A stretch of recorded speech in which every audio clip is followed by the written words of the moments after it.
orgullo de nuestro pueblo y con ferviente devoción, mensajeros somos todos de tu Un cordial saludo para todos. Hoy vamos a hablar de la Anunciación, que es uno de los momentos más profundos y determinantes de la historia cristiana. No es solamente un diálogo entre un mensajero celestial y una mujer joven, sino que representa el punto de inflexión donde la eternidad entra en el tiempo. El anuncio del ángel fue de la siguiente manera. Dice la Biblia que al sexto mes el ángel Gabriel fue enviado por Dios a una ciudad de Galilea llamada Nazaret, a una virgen comprometida con un hombre llamado José de la casa de David. El nombre de la virgen era María. En la narración del anuncio del nacimiento de Jesús a María, el ángel la saluda de una forma que no era convencional para la época. Se acostumbraba a saludar diciendo Shalom, es decir, la paz esté contigo. En su lugar, el ángel la saluda usando la fórmula griega, que se puede traducir por ave, salve. El verdadero significado es alégrate. Con este saludo del ángel comienza en sentido propio el Nuevo Testamento. Es una invitación a la alegría mesiánica. Al mismo tiempo es una palabra tomada del Antiguo Testamento y por lo tanto está en plena continuidad con la historia bíblica de la salvación. En el saludo del ángel Gabriel a la Virgen María se retoma y actualiza la profecía de Sofonías en el capítulo 3, que dice: alégrate, hija de Sión, grita de gozo Israel, el Señor tu Dios está en medio de ti. El saludo en griego con la palabra alégrate implica que el ángel, al hablarle a María, está abriendo la puerta a los pueblos del mundo. Hay una alusión a la universalidad del mensaje cristiano. Es la primera vez que un ángel saluda a una criatura humana de esa forma, lo que revela la condición excepcional de María en el plan de salvación. La misma palabra reaparece en la noche santa en labios del ángel cuando le dijo a los pastores: les anuncio una gran alegría. Y vuelve a aparecer en Juan con ocasión del encuentro con el resucitado, que dice: los discípulos se llenaron de alegría al ver al Señor. En los discursos de despedida en Juan hay una teología de la alegría que ilumina la hondura de estas palabras. Y cuando Jesús dice: volveré a verlos y se alegrará su corazón y nadie les quitará su alegría. La alegría aparece en esos textos como el don propio del Espíritu Santo, como el verdadero don del Redentor. Así pues, en el saludo del ángel se oye el sonido de un acorde que seguirá resonando a través de todo el tiempo de la iglesia, y por lo que se refiere a su contenido, también se puede percibir en la palabra fundamental con la cual se designa todo el mensaje cristiano en su conjunto: el Evangelio, la buena nueva. Cuando el ángel le dijo llena de gracia, implica que tiene el favor de Dios que la predestina a ser la madre del único Salvador del mundo. Al decirle el Señor está contigo, le asegura que Dios está con ella en la misión trascendental que le va a proponer.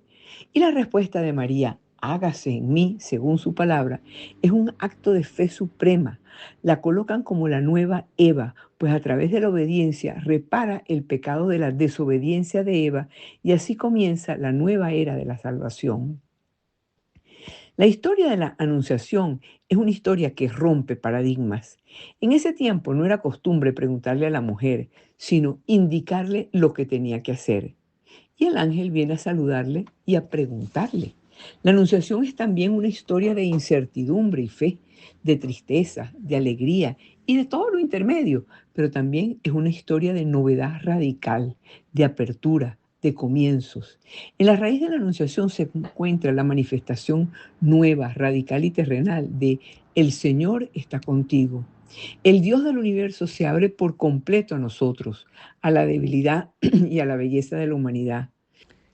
Dios en el vientre materno, en el pesebre, Dios que camina por nuestras calles, sostiene a los niños pequeños, toca a los leprosos, muere en carne humana.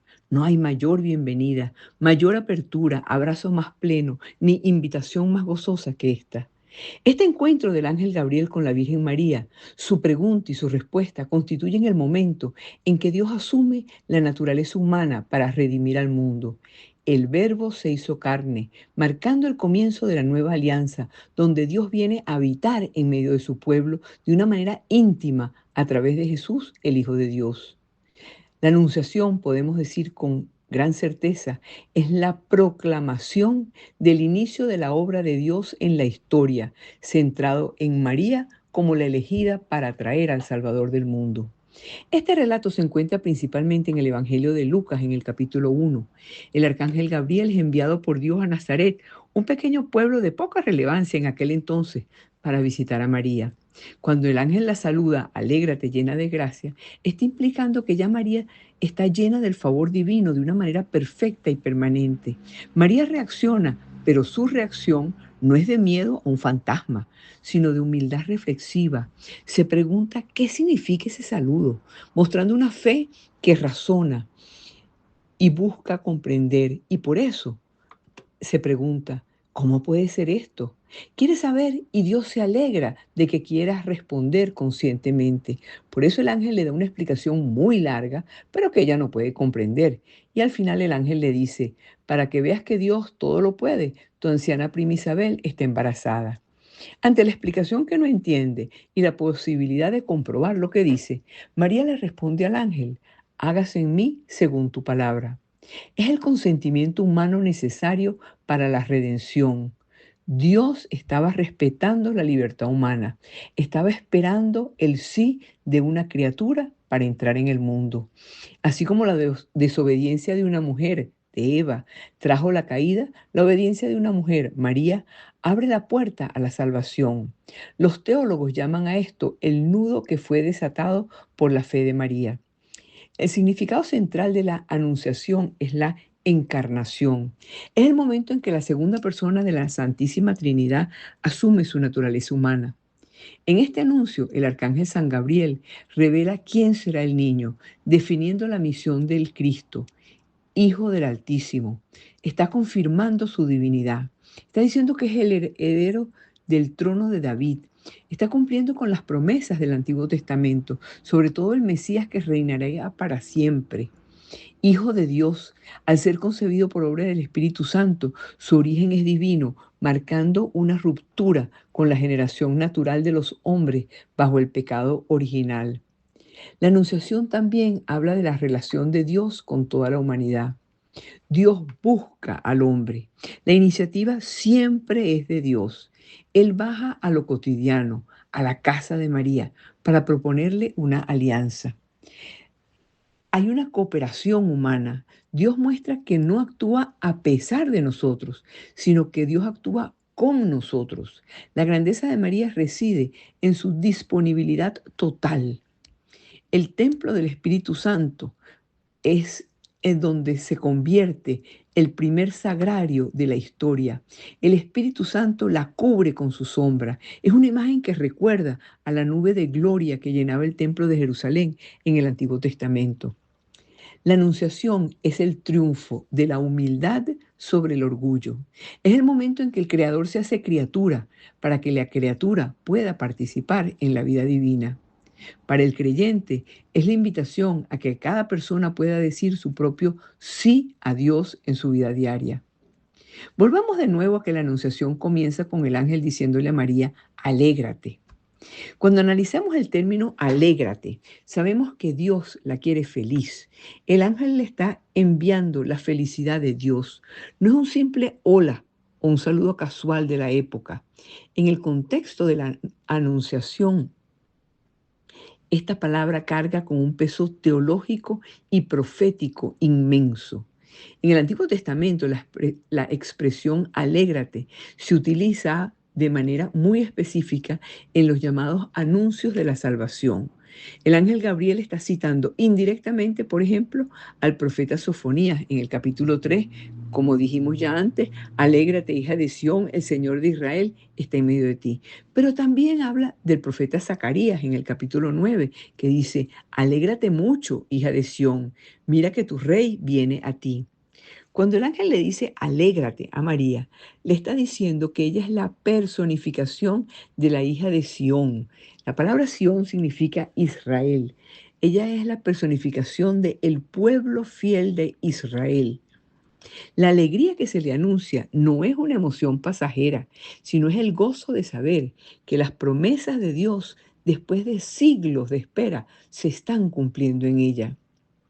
El saludo común en hebreo era shalom, paz.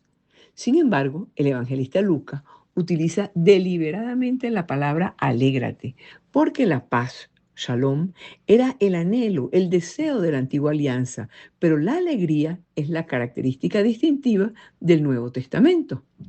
La llegada de Jesús marca el inicio del Evangelio, que literalmente significa buena noticia. No puede haber una noticia más grande que la encarnación de Dios, por lo que el saludo imperativo es la alegría. Entre el saludo y el título que el ángel le da a María, alégrate, llena de gracia, implica que la fuente de la alegría de María es precisamente la gracia. Es decir, gracia significa favor y presencia de Dios en su vida. El ángel le pide que se alegre, no por sus propios méritos, sino que porque Dios la ha transformado con su amor gratuito.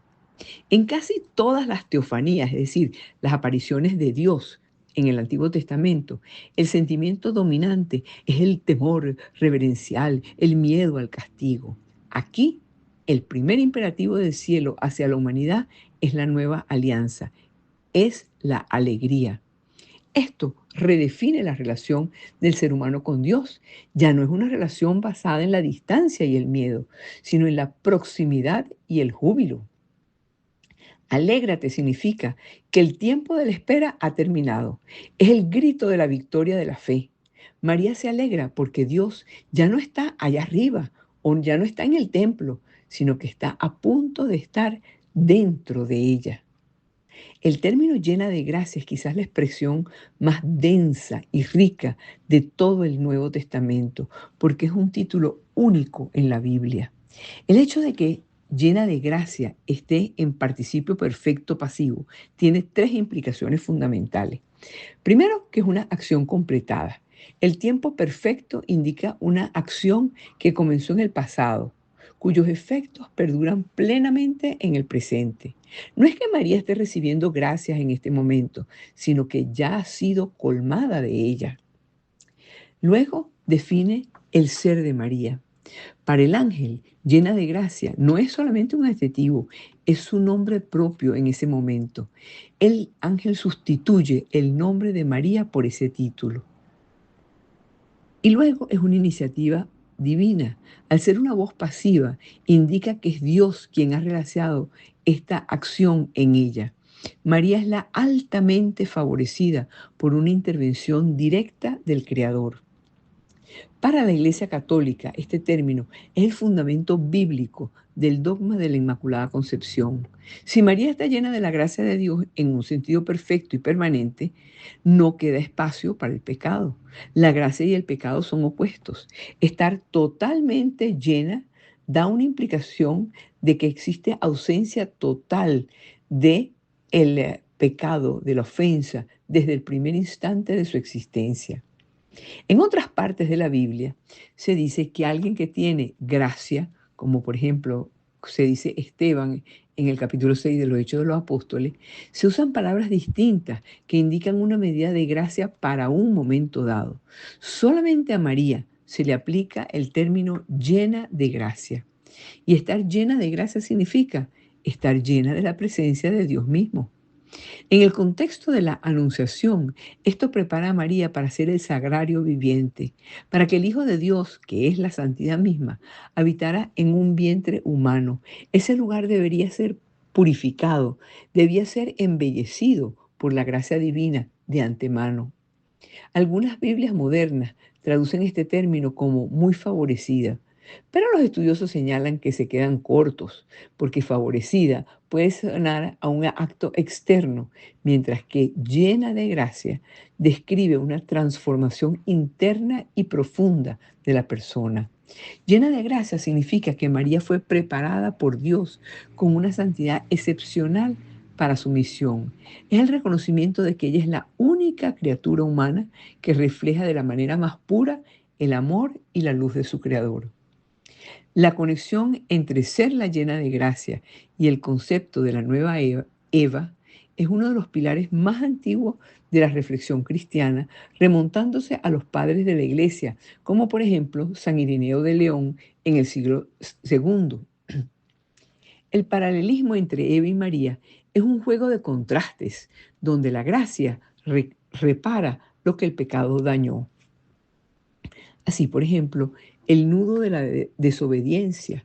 Eva, aun siendo creada sin pecado, fíjense bien, Eva fue creada sin pecado, pero ella escuchó al ángel caído, que lo dibujan como la serpiente, y por eso su desobediencia trajo la muerte.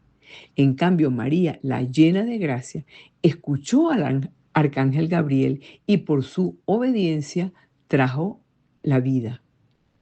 Eva recibió su nombre porque sería la madre de todos los vivientes en el orden natural. María es la nueva Eva porque es la madre de todos los que viven en la gracia de Cristo. Para que María pudiera ser la nueva Eva, debía comenzar donde empezó la primera, sin mancha. La plenitud de gracia asegura que María no está bajo el dominio del pecado, permitiéndole ser el nuevo comienzo de la humanidad. La oración del Ave María que conocemos hoy es una composición que une la Biblia con la fe vivida de la Iglesia y se divide en dos partes. Primero es la alabanza bíblica. Esta sección une dos momentos en el Evangelio de San Lucas y dice: Dios te salve María, llena eres de gracia, el Señor es contigo. Es el saludo literal de Gabriel. Al decir esto, el fiel reconoce el estado de santidad de María y su unión con Dios. Luego, cuando dice, bendita tú entre todas las mujeres y bendito es el fruto de tu vientre Jesús, son las palabras de su prima Isabel en la visitación. La conexión aquí es lógica. María es bendita porque está llena de gracia. Su santidad interna, que es la gracia, es lo que permite que el fruto, Jesús, sea santo. Cuando se habla de la Madre de Dios, es la conclusión necesaria de la anunciación. Si ella aceptó ser la llena de gracia para que el Verbo se encarnara, entonces ella es la Teotocos, la Madre de Dios. Al llamarla Santa María y luego llamamos a nosotros pecadores, establecemos un contraste de humildad. Recurrimos a la que está llena de gracia para que interceda por quienes carecemos de esa gracia. Así como María estuvo presente en el inicio de la vida de Jesús, en la Anunciación y en su muerte en la cruz, le pedimos que esté al inicio de nuestra vida eterna. Cuando se reza el Ave María, se está repitiendo el diálogo en la Anunciación. Al decir llena de gracia, no solo alabas a María, sino que celebras el hecho de que la humanidad, a través de ella, le ha vuelto a decir que sí a Dios, revirtiendo el no de Eva. La figura de la nueva Eva alcanza su máxima expresión profética en el último libro del Apocalipsis, de la Biblia, llamado el Apocalipsis, específicamente en el capítulo 12. Aquí la teología de la mujer se encierra en un círculo perfecto que comenzó en el Génesis. El texto del Apocalipsis se describe a una mujer vestida de sol, con la luna bajo sus pies y una corona de 12 estrellas sobre su cabeza. Eso está en el capítulo 12 del Apocalipsis. Esta imagen es el espejo directo de la primera Eva. La enemistad con la serpiente, de la que se habla en el capítulo 3 del Génesis, donde Dios profetiza una enemistad entre la mujer y la serpiente. En el Apocalipsis vemos esa batalla en tiempo real. El dragón, que es la serpiente antigua, se para frente a la mujer para devorar a su hijo.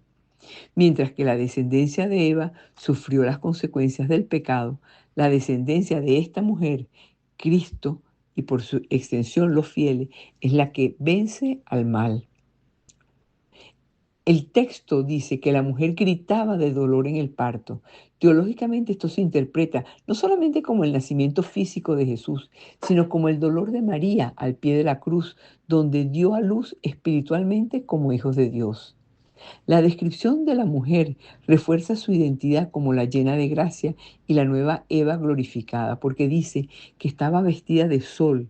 El sol representa la luz de Dios. Estar vestida de él significa que está totalmente envuelta en la gracia divina.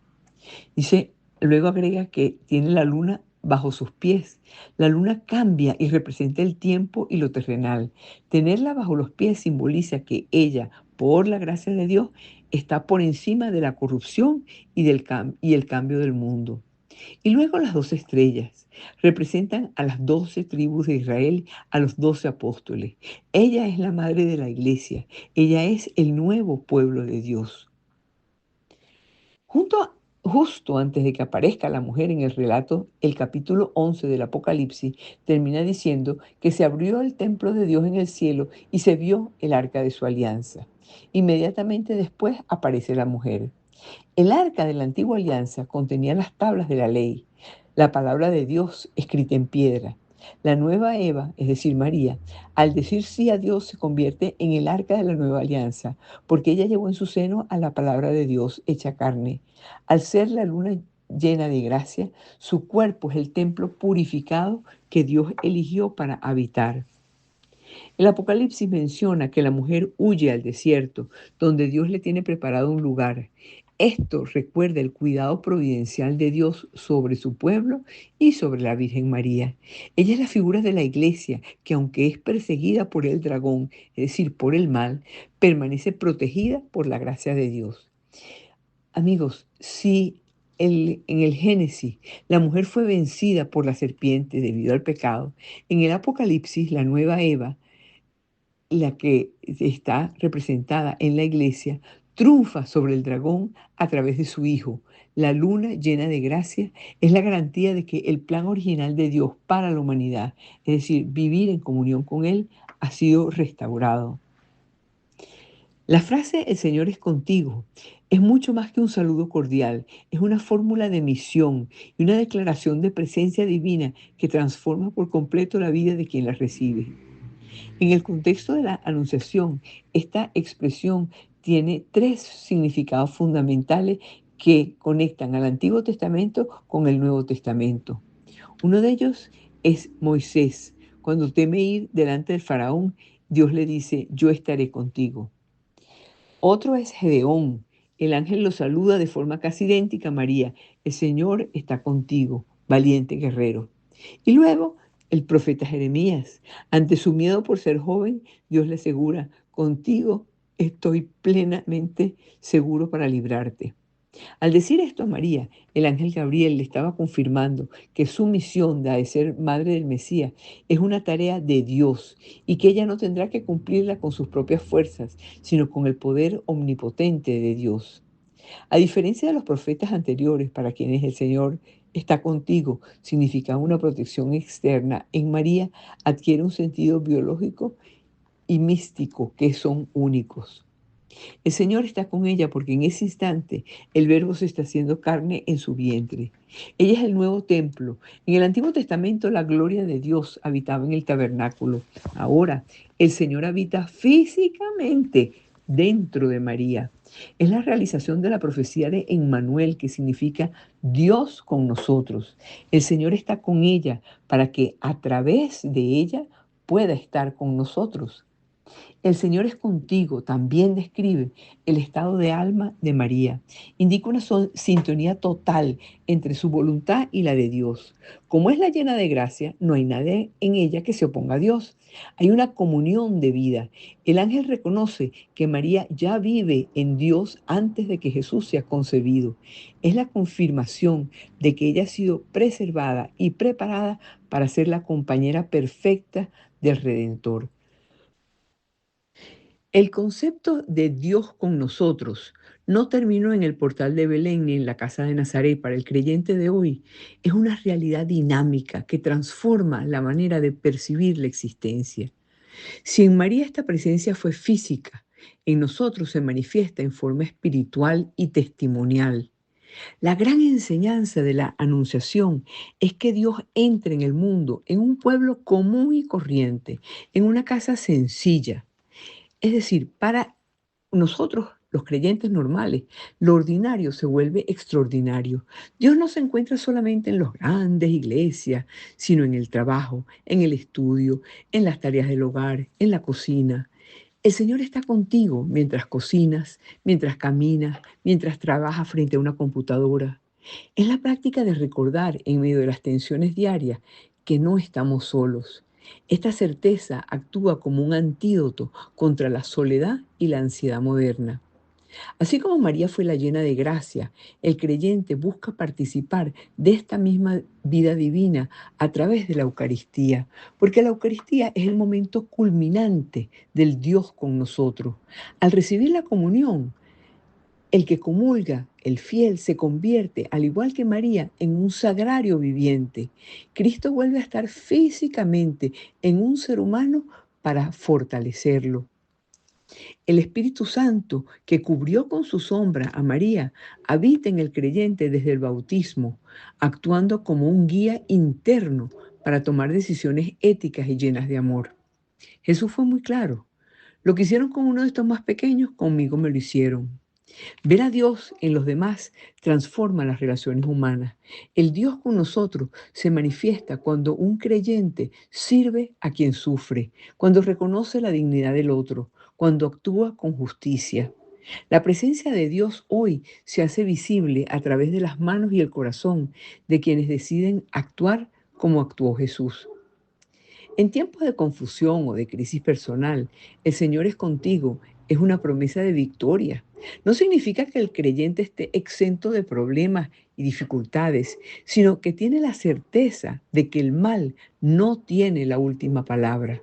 Al igual que María al pie de la cruz, el creyente sabe que Dios está sufriendo con él y que esa presencia es la que da la fuerza para resistir y levantarse. Manifestar a Dios con nosotros hoy se resume en el sí que demos a Dios a diario. Es aceptar la realidad con confianza, como María aceptó el plan del ángel. Es actuar con caridad, llevando a Jesús a los demás, como María fue a visitar a su prima Isabel.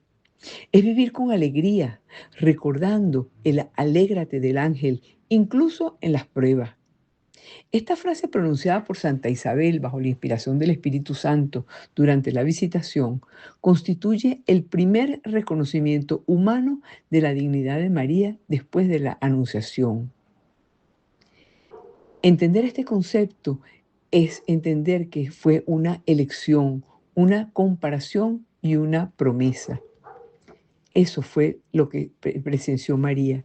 Y este hecho de que Isabel le dice, bendita entre todas las mujeres, María es bendita porque ella es una verdadera guerrera espiritual.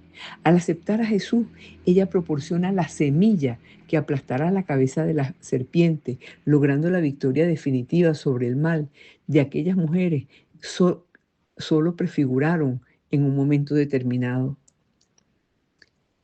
Es crucial notar que la bendición de María está intrínsecamente unida a la de su Hijo. María es bendita en función de Jesús. Su honor no es independiente de Cristo, sino que brota de Él. Como la luna brilla porque refleja la luz del sol, María es bendita porque el fruto que lleva en su vientre es la fuente de toda bendición. Reconocer que ella es bendita entre todas las mujeres significa reconocer el poder de la humildad. Dios no eligió una reina en un palacio, eligió a una joven sencilla, demostrando que la verdadera bendición reside en la apertura del corazón.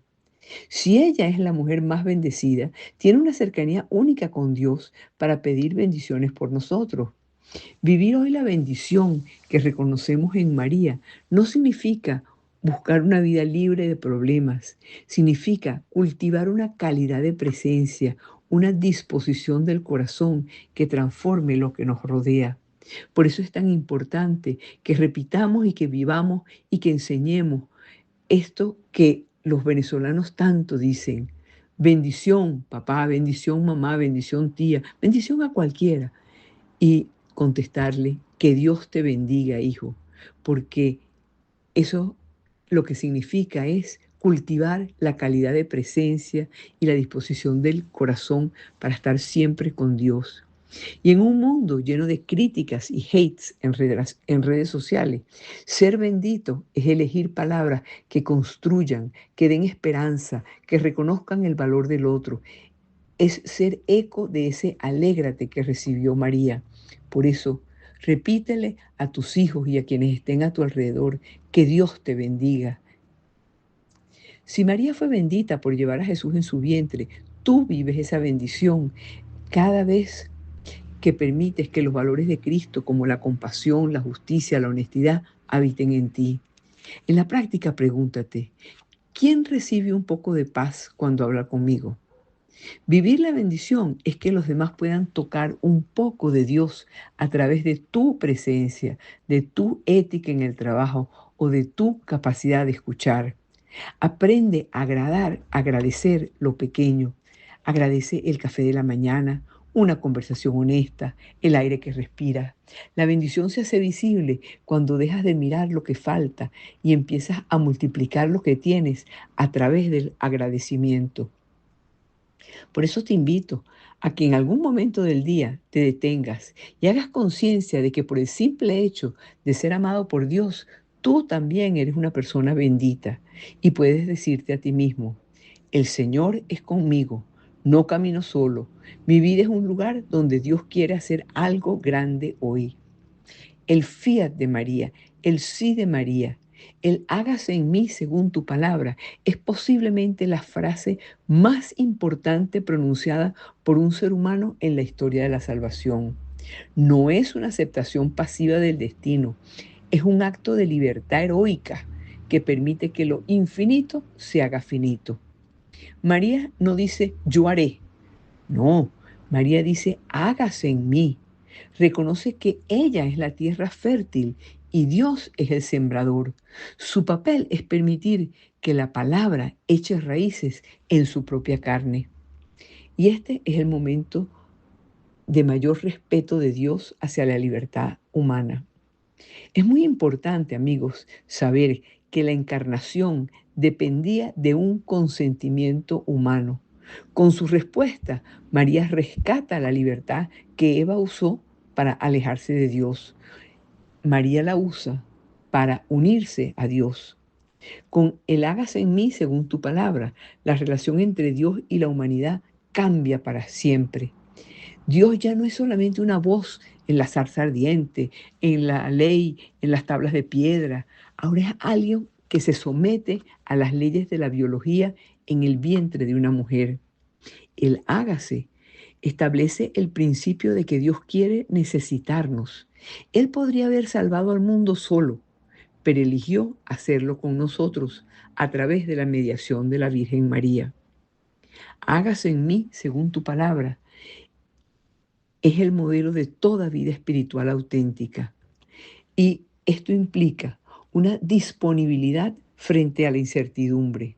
María no sabía los detalles que tendría que vivir. Por ejemplo, la huida de Egipto, la profecía de Simeón que dijo, una espada atravesará tu corazón, el Calvario, ver a su hijo morir. Su hágase fue un cheque en blanco firmado a Dios.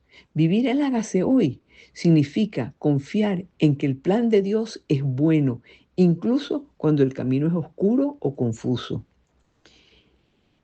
Implica también el abandono en la providencia. Es el paso del yo quiero al Dios quiere. Es una forma de minimalismo espiritual. Soltar el control excesivo que intentamos tener sobre nuestras vidas para permitir que la gracia de Dios actúe.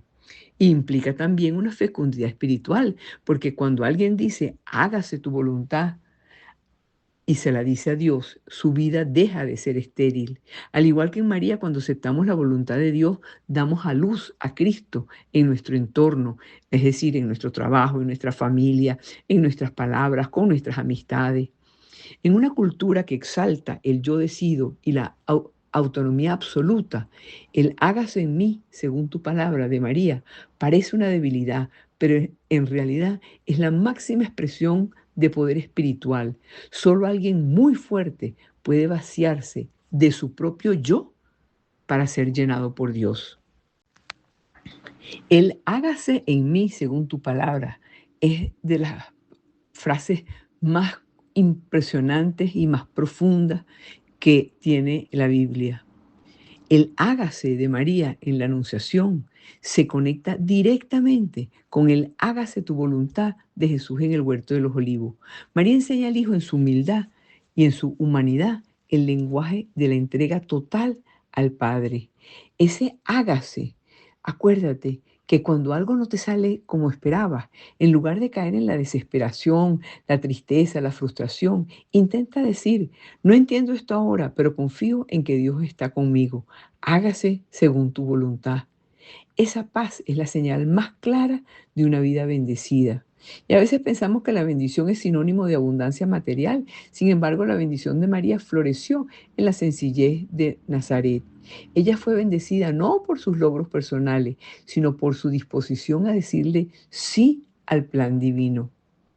Acordémonos que la bendición de María está intrínsecamente unida a la de Jesús. Isabel no dijo, bendita tú, sino dijo, bendita tú eres entre todas las mujeres y bendito el fruto de tu vientre. Es- María es bendita en función de Jesús. Su honor no es independiente de Cristo, sino que brota de Él. Así como la luna brota, brilla para que refleje la luz del sol. María es bendita por el fruto que lleva en su vientre. Vivir hoy la bendición que reconocemos en María no significa buscar una vida libre de problemas, sino cultivar una calidad de presencia, una disposición del corazón que transforme lo que nos rodea.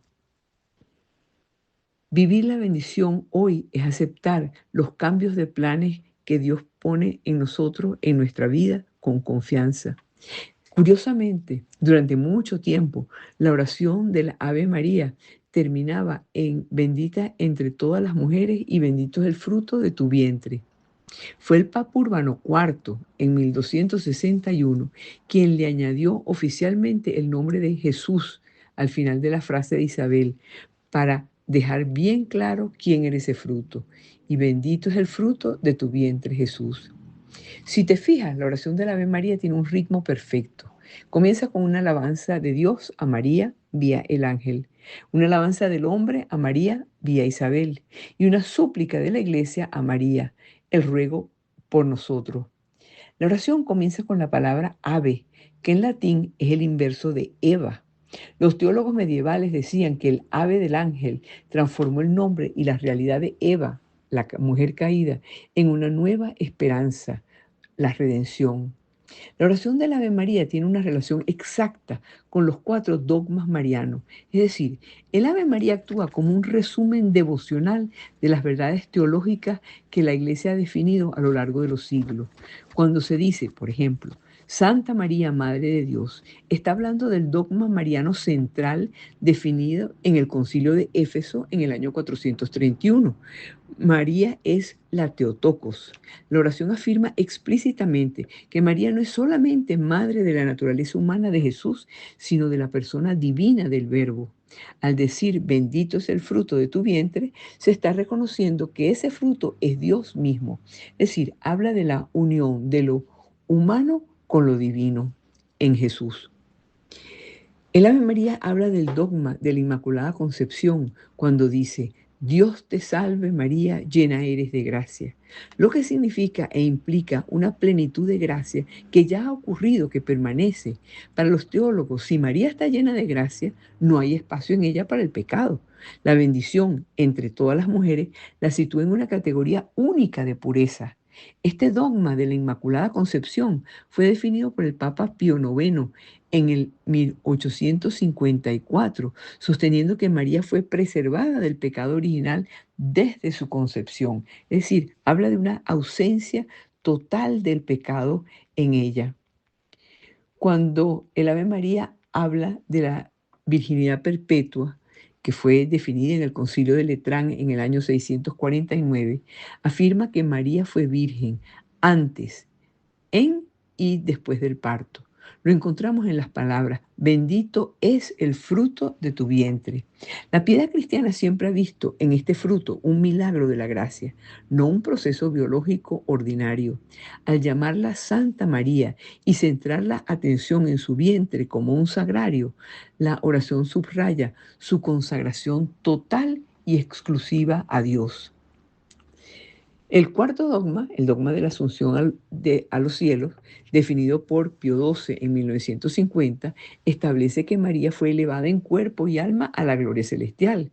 Y en la oración del Ave María, este dogma está presente cuando decimos, ruega por nosotros ahora y en la hora de nuestra muerte. Es decir, estamos invocando a María precisamente porque ella ya ha vencido la muerte a través de su asunción. Le pedimos que intervenga en nuestra muerte porque ella es la primicia de lo que esperamos, la resurrección y la vida eterna al lado de su Hijo. Es la intercesión desde la gloria celestial. Si comparamos las palabras del Evangelio, y esta es una parte muy interesante, porque si nosotros nos venimos al día de hoy y comparamos las palabras del Evangelio con la filosofía clásica, con la tecnología del siglo XXI, centrándonos en la inteligencia artificial, van a empezar a surgirnos una serie de reflexiones que son muy profundas sobre lo que hacemos y que hace que seamos nosotros seres humanos. Esto no quiere decir que estamos en contra de la tecnología, sino es una comparación de la tecnología con lo que el Evangelio habla. Para la Biblia, la gracia, por ejemplo, es una participación real en la naturaleza de Dios. No es algo que se aparenta, sino es algo que transforma el ser. La gracia transforma a la persona. Ahora bien, por muy perfecta que sea una inteligencia artificial, ella siempre opera bajo el principio de simulación. Ella puede simular, imitar el lenguaje de cualquier persona, de los santos, de los grandes teólogos, de cualquiera. Pero la inteligencia artificial carece de ánima, de alma, y por lo tanto no puede recibir la gracia de Dios. Eso quiere decir que la dignidad humana es superior, porque el ser humano es capaz de ser elevado por Dios, algo que un código binario, por complejo que sea, no puede experimentar. Por otra parte, la inteligencia artificial es una herramienta de la razón, no es creadora. La inteligencia artificial es una extensión de nuestra razón. Es una causa instrumental. Y al igual que la Virgen María usó su libertad para colaborar con el plan divino, el ser humano debe usar la inteligencia artificial como un instrumento para el bien común. Esto es un instrumento para facilitarnos a realizar trabajos, a hablar, a hacer logros por el bien común, por el bien de los demás. El peligro es tratar a la inteligencia artificial como un nuevo creador, como un ídolo, olvidando que la verdadera perfección, como lo vimos en la Virgen María, viene de la unión del ser humano con lo divino, no del procesamiento de datos. María es fundamental porque de su carne nace Jesús, es decir, ella da su carne para la encarnación. Las personas somos una unión sustancial de cuerpo y alma. Y en un mundo que se digitaliza cada vez más, el dogma de la encarnación y la figura de María recuerdan que la materia y el cuerpo importan. En cambio, la inteligencia artificial es desencarnada.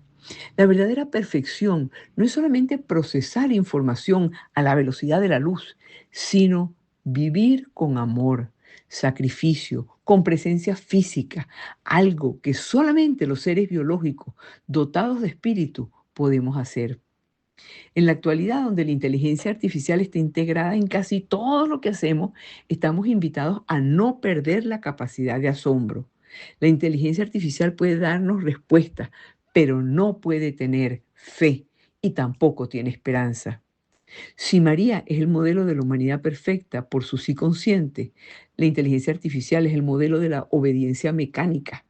¿Y cuál es la diferencia entre las dos? La libertad.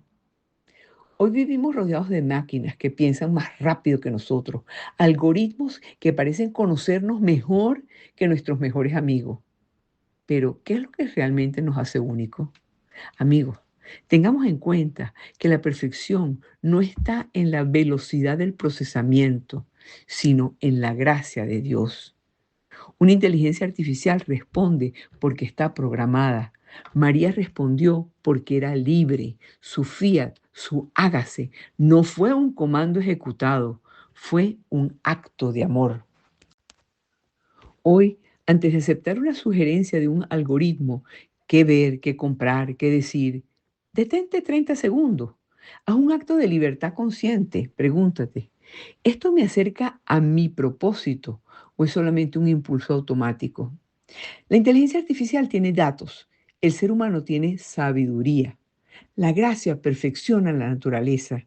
La tecnología podrá darte todas las respuestas que tú quieras, pero solamente el espíritu te da el sentido de tu vida. Busca un problema que te preocupe. No le pidas la solución a un chat.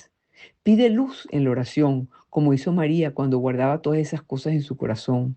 Confía en tu intuición espiritual por encima de las estadísticas. María es la llena de gracia porque puso su cuerpo para que Dios se hiciera hombre. La inteligencia artificial no tiene piel, no tiene lágrimas, no tiene manos. Amigos, la verdadera perfección es presencial. Tu gran desafío es realizar hoy, por ejemplo, una obra de misericordia que requiera tu presencia física. Dale un abrazo a alguien, visita a una persona o simplemente mírale los ojos a alguien mientras hablas. Demuestra que eres un ser encarnado, algo que ninguna tecnología puede replicar jamás.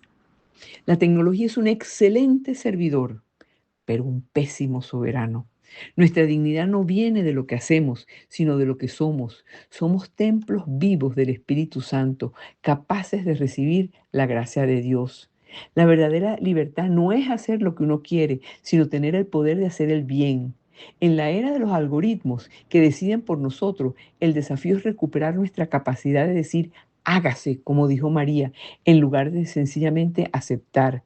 No dejes que el algoritmo sea la causa de tu atención. Recupera el mando de tu tiempo para dedicarlo a una conversación real o sencillamente al silencio y la meditación.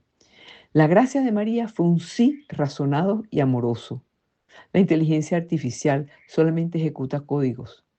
Antes de publicar algo o enviar un mensaje hoy, haz la pausa de la gracia. Pregúntate, ¿este contenido construye la verdad o solamente alimenta el ruido? Si no aporta luz, no lo compartas. Practica el minimalismo de palabras. Atención, amigos. Dios no envió un mensaje de texto para salvarnos. Dios se hizo carne para salvarnos. Identifica a una persona con la que solamente te comunicas por stickers o por audios. Llámala, búscala en persona. La gracia actúa a través de la mirada, de la presencia, algo que ninguna máquina podrá simular jamás. La inteligencia artificial puede procesar millones de datos sobre el amor. Pero ¿sabes qué no puede hacer? No puede amar a una sola persona. Solo tú puedes hacerlo. No dejes que tu humanidad se vuelva un proceso automático. Con esto no estoy diciendo que estoy en contra de los avances tecnológicos ni de la inteligencia artificial, sino que tenemos que aprender a manejarlos con cuidado para no perder nuestra esencia como ser humano, como hijo de Dios. Amigos, la anunciación no es un evento estático del pasado, es el modelo de cómo Dios irrumpe en la vida cotidiana. El sí de María sigue resonando en la eternidad. Miremos por un instante el silencio de aquella casita en Nazaret. En ese momento todo el universo contuvo el aliento. Dios, el creador del tiempo y el espacio, se hizo vulnerable y esperaba la respuesta de una jovencita. No la obligó, no la forzó, esperó su libertad. Ese hágase en mí según tu palabra fue el puente por el cual la eternidad cruzó hacia nuestra historia. Pero lo más asombroso de la Anunciación no es solo que sucedió hace más de 2000 años, sino que Dios sigue llamando a la puerta de nuestra libertad hoy mismo. Cada uno de nosotros tiene su propia Nazaret, ese lugar íntimo donde en medio de nuestras dudas, miedos, pequeñeces, Dios nos propone algo grande. A veces nos asustamos, como se turbó María, y preguntamos, ¿cómo será esto? Y la respuesta del ángel sigue siendo la misma, para ti y para mí, y también para María. El ángel le dijo, no temas, porque para Dios nada hay imposible. No terminemos este encuentro pensando que la anunciación es solamente un cuadro bellísimo en una pared o en un pasaje en el Evangelio. Concluyamos entendiendo que nuestra vida es una anunciación constante. Dios quiere encarnar su amor, su paz y su justicia a través de nuestras manos, de nuestras palabras, de nuestra entrega. Al igual que María, que podamos decir sí a pesar de la incertidumbre, que aprendamos a confiar en que cuando Dios pide espacio en nuestra vida, no es para quitarnos nada, es para dárnoslos todo. Que nuestra respuesta diaria sea la de una fe valiente, que no se queda en palabras, sino que se hace carne en el servicio a los demás. Vamos a pedirle a la Virgen, a esa que supo escuchar y acoger la palabra de Dios, que nos enseñe a ser esos sagrarios vivos en el mundo de hoy. Que nuestro ahora esté siempre iluminado por esa presencia que ella aceptó en Nazaret, para que cuando llegue la hora de nuestro encuentro definitivo con el Padre, podamos decir con alegría: Señor, aquí estoy, se ha cumplido en mí tu voluntad.